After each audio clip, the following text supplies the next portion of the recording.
don't think that kids in this country are learning our history. They're not learning about slavery. They're not learning about Jim Crow. Ben Shapiro's reputation for sharp debates and incisive arguments was on full display during his latest commentary on The View and its co-hosts, particularly Whoopi Goldberg. Known for his ability to dismantle flawed reasoning with precision, Shapiro didn't hold back as he tore into Whoopi's controversial comments and the broader culture of the show. From Holocaust misstatements to bizarre takes on history. Everything is racist. Everything and everyone is racist, except Hitler and the Holocaust. Genius, Whoopi Goldberg. Folded was a pointed critique of what he sees as the ignorance, hypocrisy, and divisive rhetoric perpetuated by the hosts. His commentary was a mix of humor, frustration, and facts, leaving no stone unturned. The starting point for Shapiro's critique was Whoopi Goldberg's infamous remarks about the Holocaust.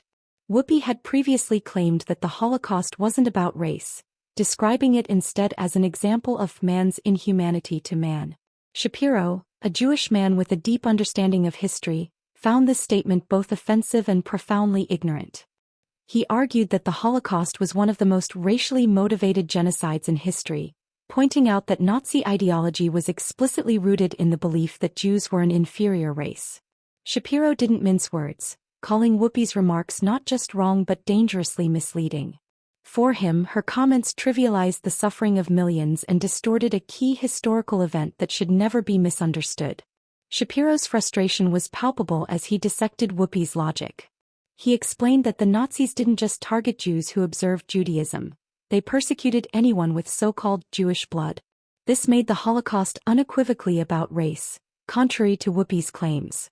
Shapiro expressed disbelief that such an ignorant statement could be broadcast to millions without immediate correction. He described it as not just the worst comment in The View's history but one of the worst moments in television history altogether. His critique wasn't just about correcting Whoopi, it was about emphasizing the importance of historical accuracy in a time when misinformation spreads rapidly. Whoopi's remarks about the Holocaust weren't the only issue Shapiro tackled. He also delved into other problematic statements made by her and her co-hosts. One example was Whoopi's comparison of the United States and Israel to terrorist organizations like Hamas and the Taliban. Shapiro called this comparison outrageous, noting that it displayed a profound misunderstanding of global politics and Middle Eastern conflicts. For Shapiro, equating democratic nations with groups that openly commit acts of terror was not just ignorant but deeply irresponsible, especially given the platform The View holds. Whoopi's attempts to defend her position, claiming that perspectives on terrorism depend on who you talk to, only added to the absurdity in Shapiro's view. Shapiro also highlighted a recurring issue with The View, the lack of intellectual challenge among the hosts. He noted that even when one of them made an outrageous or factually incorrect statement, the others rarely pushed back in any meaningful way. Instead, they often nodded along or offered half-hearted responses to maintain harmony on the set. Shapiro found this dynamic deeply troubling, arguing that it allowed misinformation and divisive rhetoric to go unchecked. He described The View as a platform that thrives on inflammatory comments rather than fostering meaningful dialogue, likening it to a circus where outrage takes precedence over reason. One of the more humorous but equally frustrating moments Shapiro addressed was the hosts' discussion about language. Whoopi and Joy Behar had speculated that terms like black sheep and blackmailed were inherently racist and should be reevaluated. Shapiro couldn't contain his disbelief as he pointed out the absurdity of their argument. He explained that these terms have etymological roots entirely unrelated to race and criticized the tendency to inject racial narratives where none exist. For Shapiro, this kind of overreach undermines legitimate conversations about race and distracts from real issues. Joy Behar didn't escape Shapiro's critique either. He called her out for making sweeping and unfounded claims about education in America, including the suggestion that young people don't learn about slavery, Jim Crow, or Franklin D. Roosevelt in school. Shapiro argued that such statements not only misrepresent reality but also perpetuate a false narrative about systemic ignorance. He acknowledged that while some education systems need improvement, the idea that historical events like slavery aren't taught is simply untrue. He accused Behar of pandering in a way that ultimately does more harm than good, reinforcing stereotypes rather than challenging them. Another key issue Shapiro tackled was Whoopi's comments on abortion and the role of men in the debate. During a heated segment, Whoopi had argued that men shouldn't have a say in discussions about abortion because they don't have the ability to carry a fetus. Shapiro found this argument both exclusionary and hypocritical, pointing out the inconsistencies in Whoopi's logic. If liberal ideologies champion inclusivity and reject traditional gender norms, Shapiro argued, how could Whoopi make a statement that effectively excludes transgender men and postmenopausal women from the conversation? He described her remarks as a glaring contradiction that highlighted the selective application of progressive values. Shapiro's critique extended beyond individual comments to the broader culture of The View.